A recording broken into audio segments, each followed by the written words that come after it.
عمرك حسيت إنك بتتكلم صيني واللي قدامك بيرد عليك ياباني؟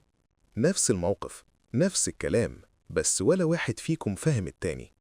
هو مش غباء ومش قلة تفاهم، الموضوع أبسط وأخطر.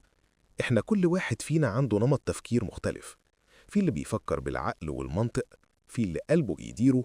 والنهاردة هبدأ معاكم أول نوعين. أول نوع المفكر المنطقي، ده بقى اللي حياته كلها ماشية بالقواعد والترتيب والتحليل. تقدر تقول عليه العقل المدبر وسط أصحابه. لو حصلت مشكلة مش بيتوتر، لا، بيفتح ورقة وقلم في عقله ويبدأ يحللها خطوة بخطوة. يعني مثلا لو حصل خلاف مع حبيبته، بدل ما يروح يصالحها يقعد يقول: استني، البداية كانت إيه؟ أنا قلت كذا، أنت رديتي كذا. وهي في الوقت ده عايزة كلمة حلوة أو حضن، مش تحليل هندسي. وكل ما تحاول تتكلم يرد عليها بمنطق وبرود، يخليها تحس إنها في مناقشة تخرج مش خناقة حب. تبتدي تقول: أنا زعلانة، يرد: زعلانة ليه؟ مفيش سبب منطقي للزعل. وساعتها تحس إنها هتتشل بجد، لأن اللي ناقصها إحساس مش إثبات. وفي الشغل نفس الحكاية، لو مديره شد عليه مش هيتعصب، لا، هيرجع البيت يعيد اللي حصل ويشوف هو غلط فين ويعمل خطة يعدلها. تحس إنه إنسان آلي، بس لا، هو عقله متبرمج كده. المشكلة إن المنطقي ساعات بينسى يعيش اللحظة، بيتعب لأنه بيتعامل مع نفسه كأنه مشروع لازم ينجح. والناس ساعات تشوفه بارد أو مش بيحب، بس الحقيقة إنه بيحب بالعقل مش بالكلام. تاني نوع المفكر العاطفي، ده بقى قلب ماشي على رجلين، كل حاجة عنده بالإحساس. كلمة ممكن تجرحه، نظرة تغير يومه، والناس اللي حواليه أهم حاجة في حياته.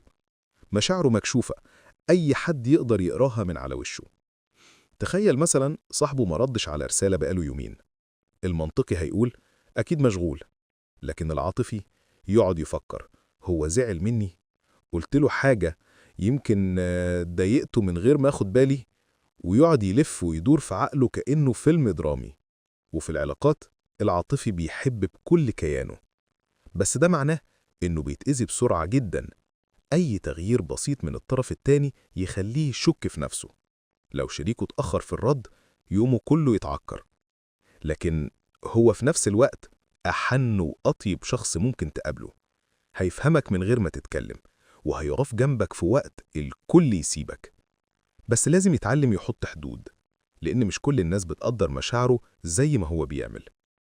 لو لقيت نفسك في أي وصف من اللي فات، أو افتكرت صاحبك العاطفي أو المنطقي، اعمل اشتراك في قناة اليوتيوب وفعل زر الجرس، لأن الفترة الجاية هنتكلم عن مواضيع نفسية وحياتية هتغير نظرتك لنفسك وللناس حواليك.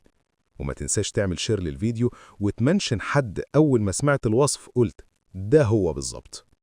بس على فكرة، لسه في نوع تالت، نوع مختلف تماما، اللي ممكن يبقى قاعد قصادك بجسمه بس عقله في مكان تاني خالص. النوع ده لو ركز يغير الدنيا، ولو ضاع جوه دماغه ممكن يضيع نفسه. استنوا الجزء التاني وهتفهموا قصدي ايه.